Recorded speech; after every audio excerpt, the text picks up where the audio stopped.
Ads schmads. If you don't want ads, that's okay. Choose the Dave McWilliams Plus option on Apple Podcasts. And hey presto, no ads. To understand the economy, you have to understand human nature. This podcast is powered by Acast.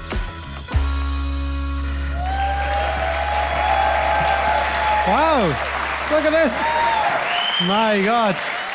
Good evening, ladies and gentlemen. This beats the bloody podcast. Doesn't it just? Beats me and him sitting on our Todd. Just, oh my God, people are listening. Listen, it's wonderful to see you all here. Terrifyingly, John has notes for this gig. Right, for the first time ever. Which is a first, so let's go and do it. Yep, absolutely.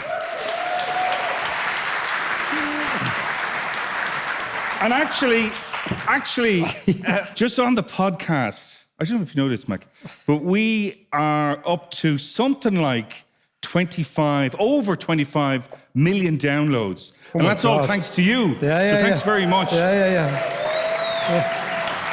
And I have to say... There's no accounting for taste, John. You know? No, well, that's it. But I have to say, I absolutely love doing this podcast.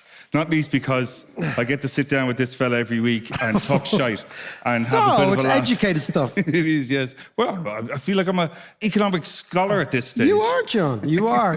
No, thanks, Teach. Thanks. Yeah, no, it's been, look, again, it's been a lovely thing. We started it, of course, just before COVID. I had no real expectation of, whether anybody would listen, how we'd sustain it. You guys probably know that John and I have known each other pathetically for over 50 years. Yeah. And sometimes when I'm chatting to John doing the podcast, I kind of look over at him and all I see is a 5-year-old boy, right? And I think he has the same feeling. And it's very special for me, to talk to somebody like John about economics over the years, because it's a bit like it all makes sense now. Absolutely. All that stuff, We used to build a lot of tree huts, actually. Yeah. Back in the day. You weren't a great architect, I remember. No. So we went into this game instead. Yeah. Well, just so you know, John and I were brought up on a kind of a very typical, I think, kind of Dublin housing estate. There was 100 houses on this estate, and given there was about 3 to 5 or 6 children in every house, that meant there was about 600 kids on the road. Yeah. Like, you kind of think about it, it's kind of mad now. So it was a little bit like an Apache reservation. And John and I were both brought up on the top of the road, which was very territorial as well. Yeah. Like, you didn't want to go down to the bottom of the road. No.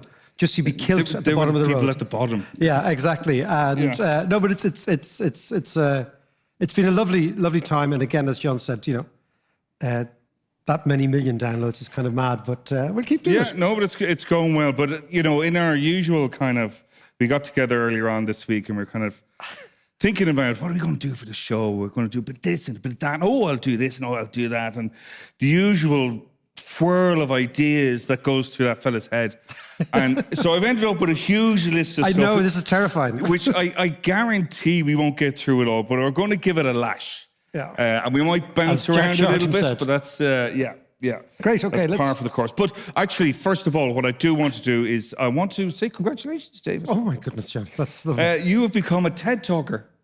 Yeah, a TED Talk was out this week. Yeah. So far, it came out Wednesday, I think it was. Wednesday, yeah. He's so modest, I won't say this. But already there's 350,000 downloads. Yeah, which is pretty impressive. It is. It's amazing. When I was doing it, I thought it was kind of more of like a father TED talk. It's a funny thing. It's always been my way. Even like doing TV and things. Like there's a part of my brain that's kind of like a little kid, and you're up there. So just I'll tell you where I was. So it was in Vancouver, and I don't know about you, but the branding department of Vancouver, John, claims it's a lovely place. Yeah, that's what I've heard. Yeah. Not at all. I wouldn't put a dog out there. It lashed rain for a week, I swear to God. And then the Canadians told me that it's obviously on the Pacific. It was freezing cold, lashing rain, but the difference between doing an Irish gig and an American TED type gig is the following. An Irish event, or even a British event, there's an element of, let's make it up as we go. Looseness and chat. The Yanks aren't for that carry-on at all. No, the Yank likes the structure. And so much so, John, that they were kind of requiring us to learn the speech off by heart. And I can't do that. It doesn't strike me as being. But it is like the format of TED. We won't spend too long on TED, but the format of TED is a really strict 18 minutes. Yeah, and of course, I was blathering on for hours. I mean, no, but it was great. It was really, it's a really nice thing to be asked to do. But what was the gist of it? What was the gist? The gist of the, okay, so... Don't give us the whole talk now. I'll give you the whole talk. We're back here in 19 minutes. No, the gist of it was the power of unconventional thinking. So what has always intrigued me... Actually, do you know, at this point, I'm going to recommend that you go and watch the TED Talk for yourself. It's really, really good. And you can see it on TED.com. But just to say that, Macca went on to talk about how our education system doesn't really promote unconventional thinking. In actual fact, it's more geared towards conventional thinking, which ultimately leads to groupthink. So let's pick it up from there. That's why you take the 2008 crisis. Yes, I was going to ask you that, yeah. Why did all the economists, our vast majority, miss the biggest crisis in monetary and economic history in our lifetime? Not because they were unintelligent, but because they all thought the same way. Yeah. They couldn't entertain being wrong because being wrong was an affront to their status as an individual. And rather than stick their hand up and say, maybe this is going wrong, we went over the cliff together. And as the Queen of England said this, you know, the Queen actually arrived in the LSE about 4 or 5 weeks after the crash. And she said, if you chaps were so clever, why did you not see this coming?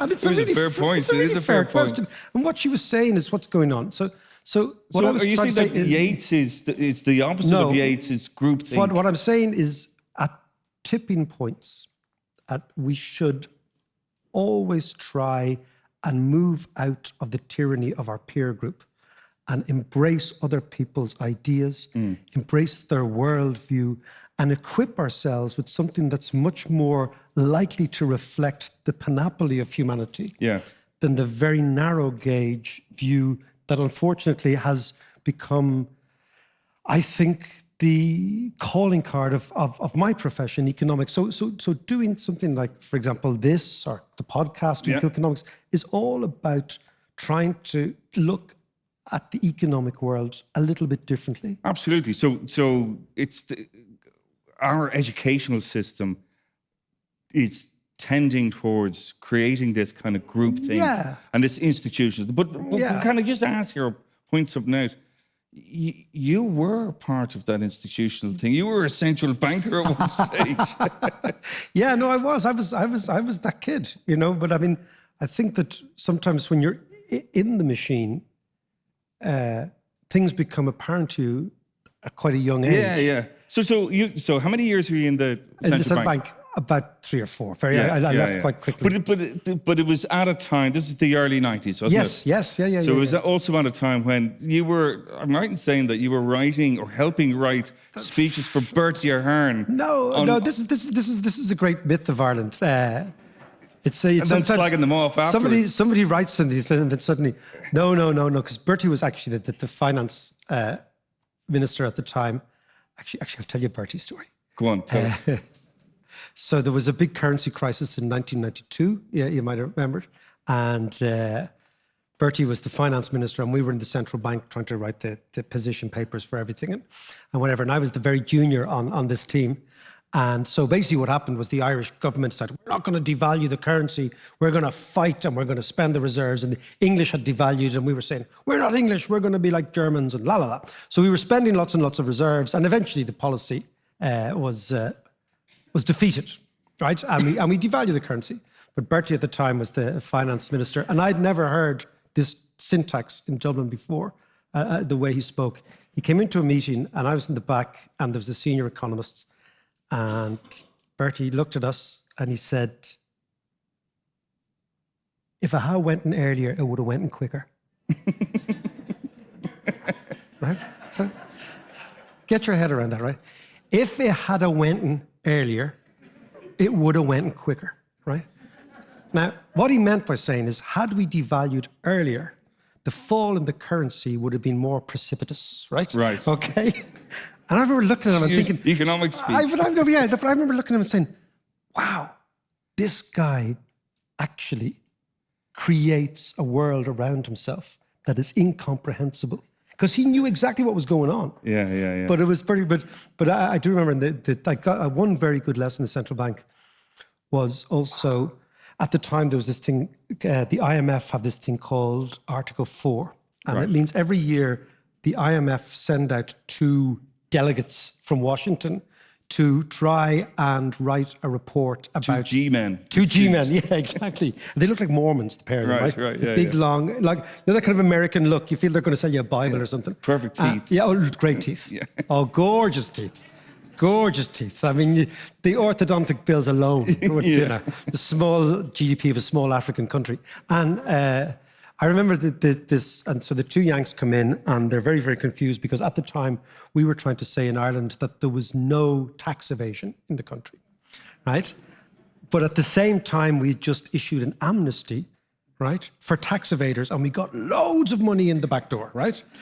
And so the Yanks were trying to square this and saying, how do you square this?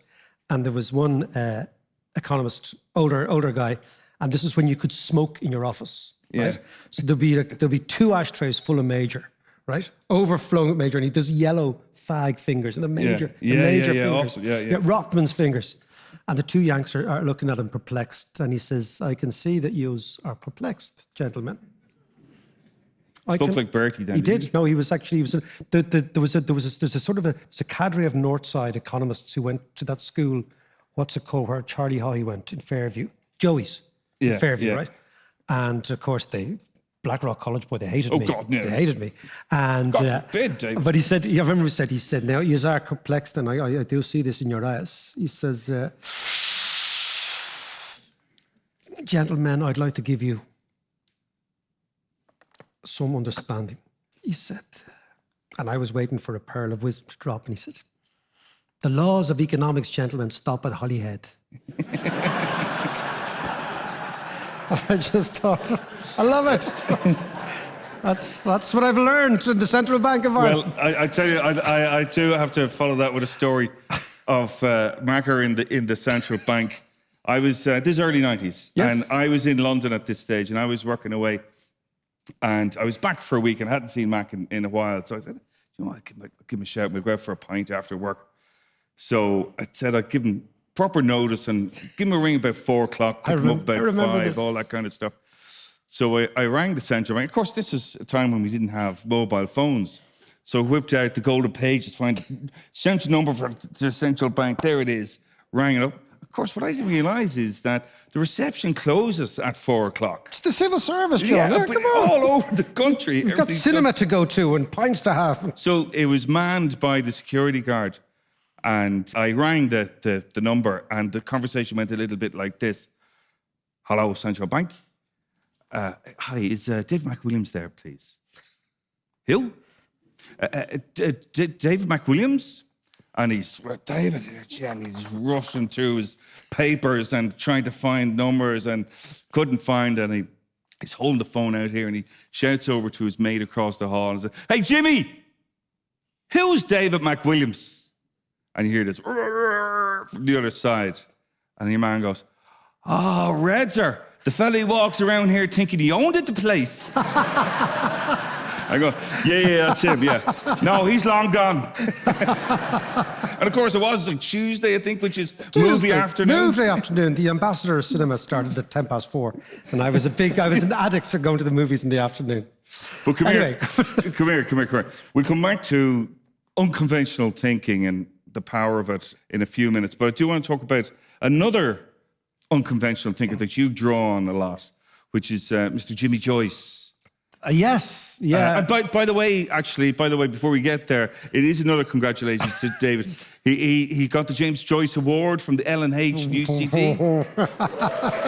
In fairness, that's pretty good. That is pretty good. But it's funny you talk about this. This was not supposed to happen. It's like having a bragging wall. Do you remember years ago? It's like this is your life. This is your life. I remember years ago in my granny's house in Cork. Every granny, you remember the good room? People had a good room. Yeah. And our good room in our granny's house was so good that I wasn't good enough to go into it. You know? It was kept for people who were gooder than us. And I remember myself, I've got cousins who are triplets. Yeah. from West Cork. And Yeah, they're known, yeah, I in know the, them, yeah, they're known yeah. in the village as the Three Twins, right? It's great. Come here, Langer, lad, the Three Twins, lad. And in our granny's house, it was a bit like, there was a bragging wall, right? Yeah. The bragging of the family, you know, the bragging of it. And they'd be like, such and such went to university, and he went to New Zealand. Scrolls and And I certificates remember and there stuff. was a scroll, and there's a fellow with a parchment, and this kind of sort of bizarre, sort of 1914 looking, sort of grey photograph with a parchment, you know, look as if he went to UCC, and to this day, nobody has a rashers who he was. He came with the frame. Yeah. Oh, that's Uncle Johnny. Yeah, absolutely. So this is like the bragging. No, the UCD. No, that was really nice. It's an award given by the students, which I think is so much nicer than for me than Yes, maybe getting yeah, an award yeah. from, you know, because part of my whole thing, if there is some logic in this career, John, is maybe teaching economics, you know, and explaining economics to students and to people for whom, you know, it looks quite complicated from the outside. And if you can break it down, it's wonderful. So the LNH was an award from the students. It's called the Joyce Award, but I think it's just because. But I know you're a big lover of Joyce. I know Yeah. that. And like, what does, in actual fact, Mac has been trying to get me to read This is Ulysses. I'm sure everyone has read Ulysses here. Yeah? Twice. So, and I haven't read it, obviously, for obvious reasons, but he got me to download the audiobook, which I did recently.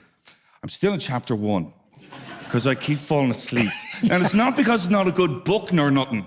No, it's a great book. I And just- this is the Jim Norton version of Which is of Ulysses. fab. Like, it's really well read, Yeah. brilliantly performed, but I flick it on at night and like a few paragraphs in, and I woke up in the middle of the night a little while ago, and we must have been in chapter 4 or something, to some codger roaring in my ear. Yeah, He's yeah. going, and there's Bloom with his knock me down cigar. You can tell you. Yeah, no, I'll tell you about it, right? This is But what has Joyce got to tell us actually, about economics? I think quite a lot, and this kind of comes to the Yeats and the Joyces, is to look beyond the economics. Yeah. You know, so around this time of the year, is actually a little bit earlier, the end of October in 1909, on a very unseasonably warm October evening, on the mailboat between Holyhead and Dunleary, there is a tall, very skinny, 27-year-old man in a white suit and tennis shoes, and he is puking violently over the edge of the mailboat, something that John and I did many times on our way home from London, okay? Yes. And that's James Joyce, and he's coming home from Trieste. And the question is, why is he coming home? This always intrigued me. And in order to answer that question, you have to go back about 6 weeks. Joyce was constantly evading his dad, right? His dad would send James money in Trieste, which was then in Austria. Hungary is now in Italy. And Joyce consistently never wrote back to his father. So the dad sent the younger sister, Eva Joyce, over to Trieste to see what is James doing. And the dad actually very much believed in Joyce's genius. This is quite an interesting story, how the father was unambiguous about Joyce's uniqueness. And so Eva Joyce arrives in Trieste and they can't find James. And the reason they can't find James is he's in the cinema. And he is obsessed by cinemas. So if we go back 115 years, 120 years, the most extraordinary entertainment technology of the time is the cinema. People are fascinated by the cinema. In Trieste, there's over 30 cinemas in this town. Really? Trieste, yeah, over 30, right? So Trieste Well, the is population of what? about 240,000, right? And this was very typical of Europe at the time. Europeans were obsessed by it. It's like Netflix. It was the big new technology. It was like the But internet. there wasn't that much content, though, was there? There was an enormous amount of content. I'm like you. I thought there wasn't. There was an enormous amount of content because what they got was everybody who'd actually been a theatre actor switched over to the cinema. Right, So okay. there was a huge amount. But Joyce was obsessed by this. And Eva Joyce also enjoyed the cinema. And she said to Joyce in passing one afternoon, James, do you know that there are no cinemas in Dublin? So there was 30 cinemas in Trieste, 30. And nothing in Dublin, nor was there a cinema in Cork, nor was there a cinema in Belfast. So Joyce said, no cinemas. Like would have been a bit like having no Wi-Fi, okay, Yes, at the yeah, time. yeah. And so Joyce said, we're going to make our fortune. I'm going to go back and open the first ever cinema in Ireland. But he had no money, so there's a problem. So he had to find investors, and he found investors in Trieste because there had been a whole infrastructure of commercial people coming and going. It had become the biggest port in the Austrian-Hungarian Empire, which meant that after the Suez Canal, so the Suez Canal is knocked through the land, basically in northern Egypt in 1867. It's opened in 1874. It's French engineering. And what this did, the Suez Canal changed the axis of the world. Because rather than going to Asia around the back of South Africa and up, you could go through the Suez Canal. And the quickest way in Europe to Suez was through the Adriatic. Yeah.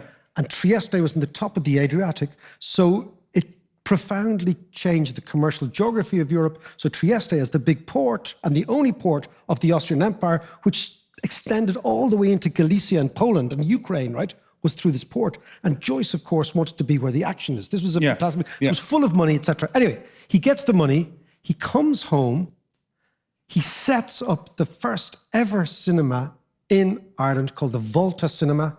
It's opened on Mary Street on the 20th of December, 1909. So within 8 weeks, your birthday, John. John always... I have a list here for you, by the way. I know. Mac. The great thing of it, John had his birthday on the 20th of December, so we could give him one present for two, which was, there's your Christmas and your birthday present. I know, I was always hard done by. But, so Joyce comes... Oh, yeah, exactly. Joyce comes home, and he sets up this cinema. Now, I've always been intrigued as to why or how the brain that wrote Ulysses, now imagine that brain was the same brain that felt compelled to open the first cinema. And I've always been intrigued as to why this is. And it has struck me for a long, long time that the brain of the artist and the brain of the entrepreneur are very, very similar. So if you know, and we do know a few artists, and I have a few artists in our gang of mates, and a few entrepreneurs, they are incredibly similar in the way they think. So the first thing is they don't want a wage, they don't want a boss, they don't want a job, right? They want to express themselves, they want to change the world, they want to do something differently. When they write books, they're writing books to be better than anything that's ever gone before. When people are opening companies, it's exactly the same impulse. These are sort of disruptive characters. These are people who don't take no for an answer. These are people who live in what I would describe, now that we're on the stage, in the theatre of risk. Okay, on the stage of jeopardy. These are people who are sometimes quite cussed, sometimes quite unpleasant in their single-mindedness. But what drives these types of brains is this voice inside them to make a difference, to stamp their authority or their genius or their ability on the world that they see can be improved.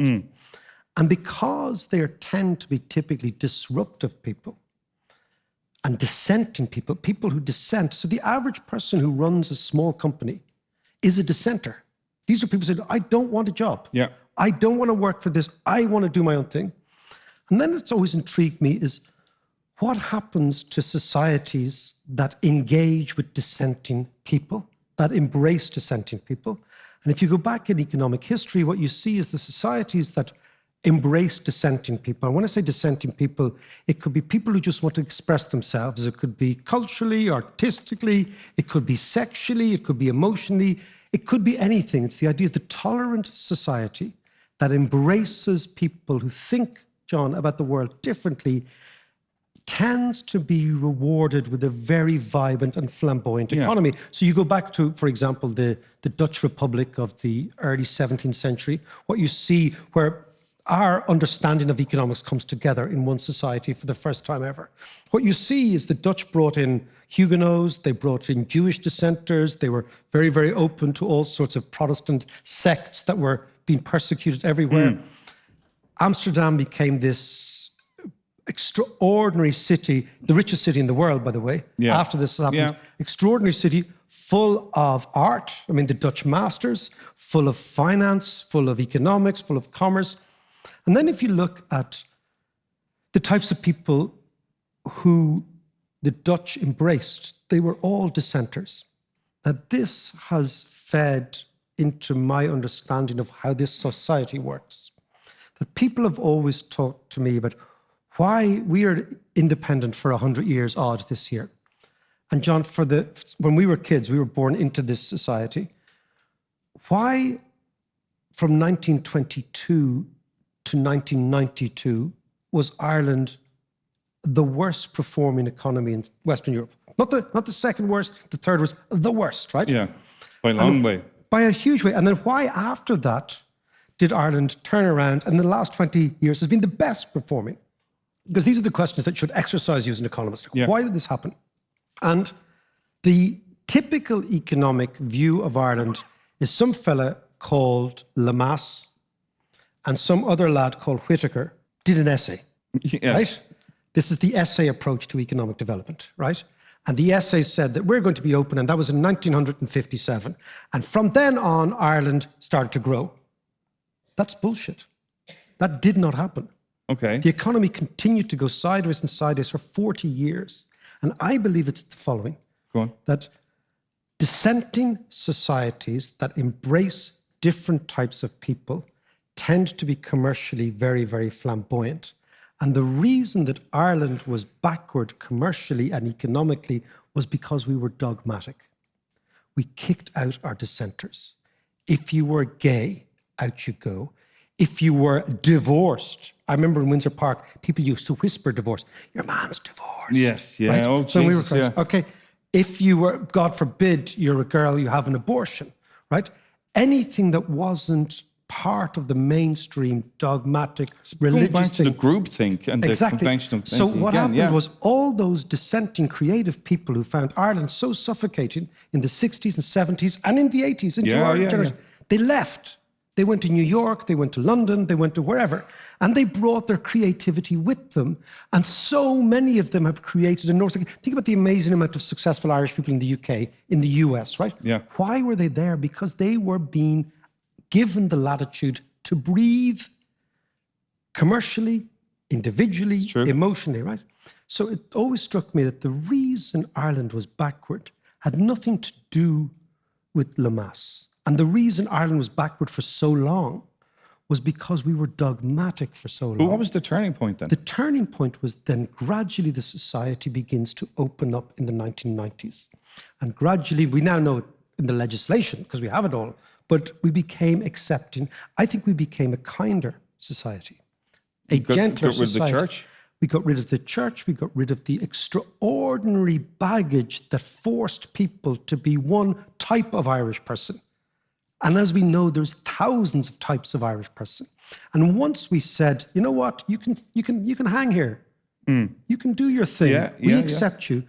What we see is an extraordinary, I wouldn't say it's a correlation, but a coincidence of becoming tolerant, open, liberal, and becoming commercially wealthy. Now, people say, oh yeah, but it wasn't to do with the multinationals. The multinationals wouldn't be here if we weren't tolerant. Yeah. There are many European countries with lower corporate tax rates than us, Bulgaria, Estonia.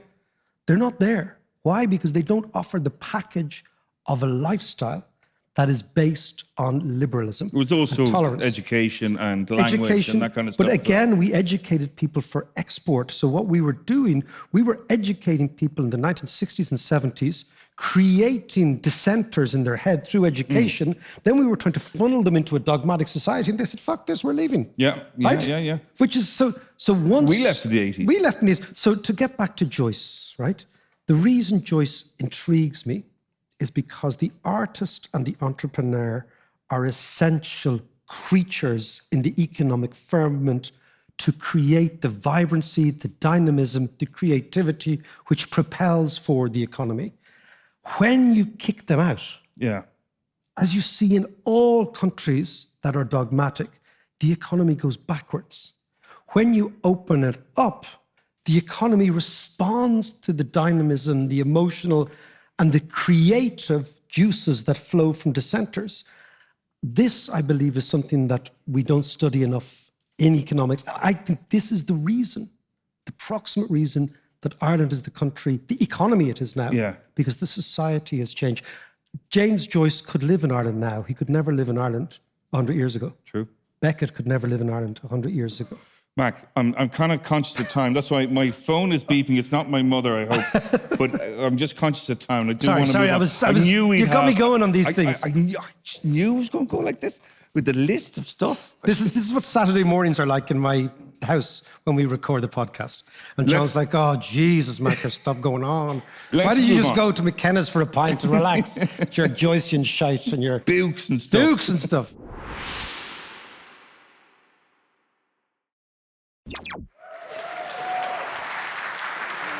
Okay, I want to ask you about Europe, the economy of Europe at the moment, because Europe is in a very precarious position at the moment. Exacerbated, of course, by Ukraine, Russia, and Israel and Palestine. Yeah. But I think you used the phrase before to me about, we've outsourced our energy to Russia, our defense to America, and our export markets to China. Now all of those are kind of coming home to roost. Yeah. We need some fresh thinking, some unconventional thinking, if you like. Some thinking. No, I mean, I think look, Ireland, particularly since Brexit, of course, because even though you're not part of the Brexit thing at all, what happens in the UK does affect us. And we have become, obviously, more wedded to the European Union, and I think rightly so. But then the question is, I think we're at when we talk about tipping points, I think we're at one right now. I think this moment, this last year or two, these next few years are going to be completely different from anything that went before in our lifetime. Yeah. I've never seen the world so afflicted by conflicts that nobody seems to want to negotiate about. This is what really intrigues me. Of course, we have Israel, Palestine, which we can talk about. We have the Russia, Ukraine, but it's very clear to me that the world is now, we're going into a second Cold War, and we are on the American side. Whether we like it or not. Whether we, I think whether we like it, in the United States, bizarrely, in Ireland, we have an extraordinary friend when it comes to economics. Yeah. I think that what is interesting about globalization is that for the first time ever in the last 15 years or 20 years, small countries, the dilemma for small countries has historically always been that you get beaten up by big countries, which is not nice, right? And economically, if you're a small country, you never have access to bigger markets than your own market. You never have access to more capital than your own capital. You never have access to more talent than your own talent. And as a result, you're hemmed in by what I would call the tyranny of geography or the tyranny of size. Yeah. And that's the history of small nations all the way through, certainly since the fall of the Roman Empire and a little bit after that, right? So then you think, okay, what has been different about the last 30 years? One major difference is that small countries have been able to transcend the tyranny of geography and grow over and above and beyond their own market. Ireland is the classic example of that. We have these multinational companies, we can talk about there's downsides and upsides, but what they have done is they have allowed Irish people to work in corporations and set up their own corporations that have global ambitions without ever having to have an army, a navy. Yeah. This has never happened before in humanity, ever. You've never seen small countries have a playing field that is level.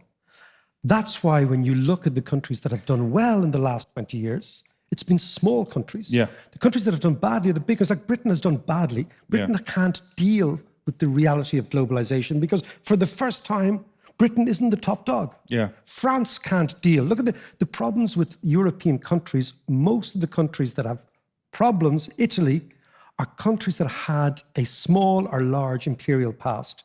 So when you had an imperial past, you got your market by shooting the natives. Yeah. That's how Britain grew, right? And we did this under American protection. So I think we are in the American camp. There are problems with the United States, there's no doubt of that, but there are cultural, linguistic, demographic, and family links with the United States that are incredibly strong. But up until 24 months ago, I suspect, we could play all the games. We could be nice to Russia, we could be nice to China, we could be nice to America. Now the United States is going to require us to make a choice. Yeah. And when I say require, being in the American world will be conditional on not being in the other world. And that, I think, is the same. You're with us or against us. You're with us or against us. And that will be the same for most European countries. Now, the fascinating thing is that Putin and Xi have met 42 times in the last 10 years. Yeah. Like 42 times. This is an amazing observation, right? So Putin and Xi have sat down and they weren't talking about who's going to go and get a few pints. And they're also giving your man, Kim, the time of day as well. Yeah, I think that's an embarrassment to them. I think, he's like, you remember the Egypt in Windsor Park you had to say hello to? But what I mean is that we are now in a moment where we will be in one side of this camp. And the war in Ukraine absolutely solidified that sense.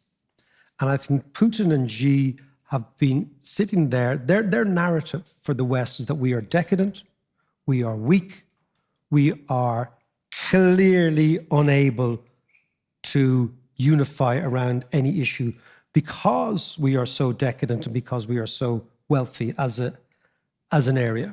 The war in Ukraine... They're not wrong, though. In the case of Ukraine, they were wrong because the Europeans...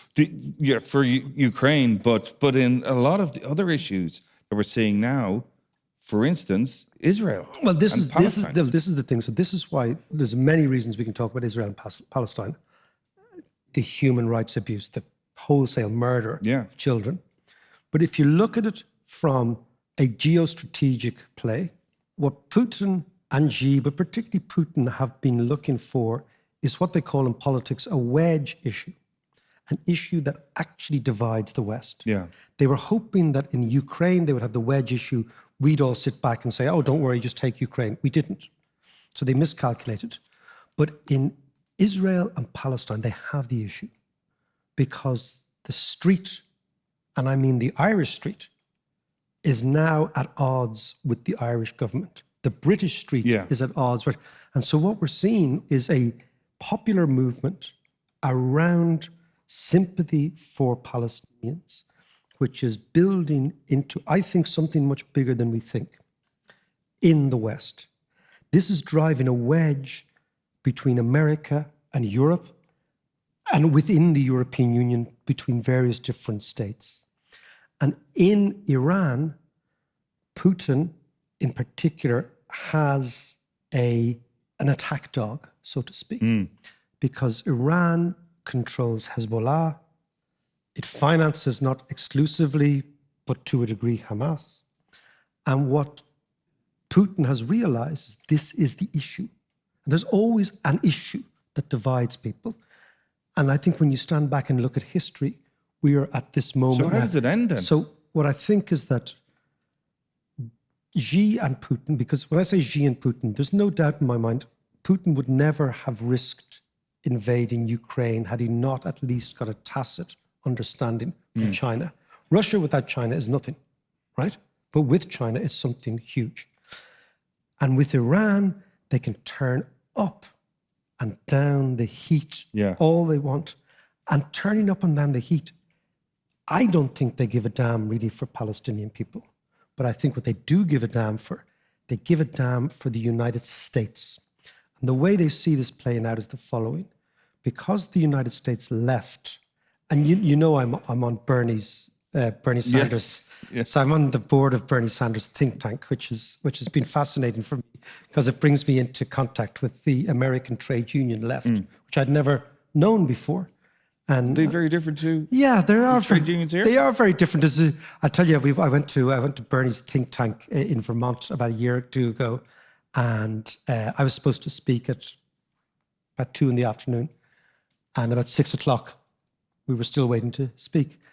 And it brought to mind the great quote from Oscar Wilde when George Bernard Shaw, who was probably the most best-known socialist and Fabian in the Yes. world Yeah, in 1890. And Oscar Wilde and Shaw were probably the two most famous Irish people in the world. And Shaw was trying to get Wilde to become a socialist, to give the socialists this imprimatur of the artist, and the flamboyance and la la la. And he was pleading with Wilde. He says, why don't you become a socialist? And Wilde says, because your meetings go on too long. And it's true, they talk all the time. So, but in the Bernie camp, what I'm saying is that I think the American left is about to split. It's an election year. Yes, it is, yeah. Trump and Biden are neck and neck. You might remember a guy called Ross Perot years ago. I do. In an election that is neck and neck, if a third candidate comes in that takes a disproportionate of the vote from one side to the other guy wins. There is a significant chance that a gentleman called Cornel West, who is an amazing intellectual left-wing black preacher, unbelievable, will emerge as the pro-Palestinian anti-establishment candidate in the American election. He will win maybe 4 or 5% of the vote. Those 4 or 5% will be taken from Joe Biden, and Trump will win. God and forbid. That's what Putin wants, because Trump has said he will pull out of NATO. He will become isolationist, and then the Europe is going to become undefended against Russia. They keep turning up and down the heat in Israel-Palestine. They draw the Israelis into this rage, and we have, in the next 24 months, a recipe, which I think is a central case, not a risk case, for total chaos. And this is why, when you asked me the last few weeks, why have you, you did ask me, Mackie, you're a bit more subdued and you're a bit more worried. I see this playing out.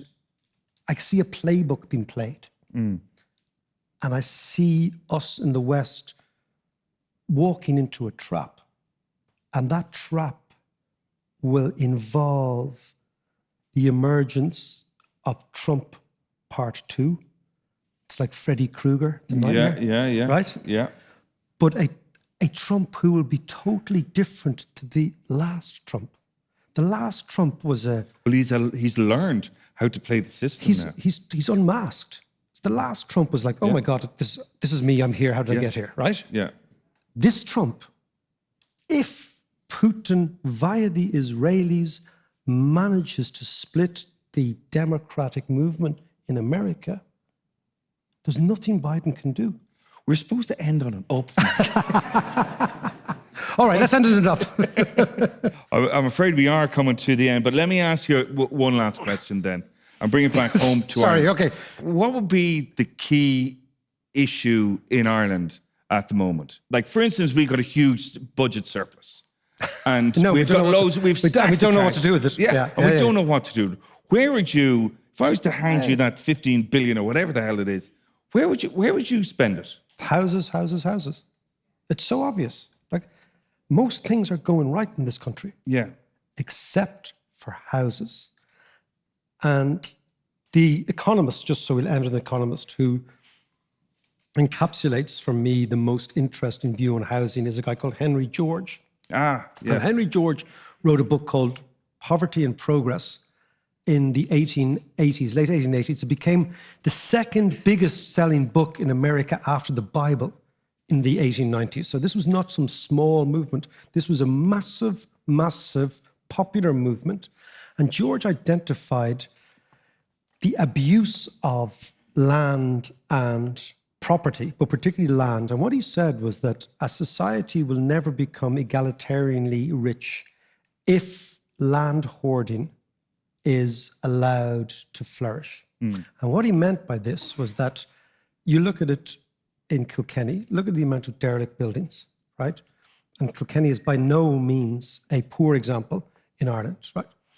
And what his idea was that the reason there is dereliction is because the people who own these buildings can afford the places to go derelict. His idea was dereliction is a sign of wealth, not poverty. Yeah. And if you put a tax on the sites that are derelict, what you do is you increase the cost of dereliction. It becomes a cost to let land fallow. It becomes a cost to hoard land. It becomes a cost not to actually use land. So his idea was that land is a precious resource that we have to encourage everything we can do to bring it into use. And ironically and counterintuitively, what he was saying is how you bring it into use is you tax it. Yeah. And by taxing it, you put a doubt into the person who owns the land into their head because it will actually cost them to hoard. Ireland is the second least populated country in Europe, which in economic terms should mean that we have the lowest land costs in Europe and we have the highest. Yeah. Right? So it's a scam. It's an actual scam. The market does not work because it's being interfered with at every level. And the crucial and absolute kernel of this is the precedence that the ownership of land is taking over the ownership of everything else. As long as we sit back and allow this happen, if you have an economy where the population is rising, and we have, Yeah.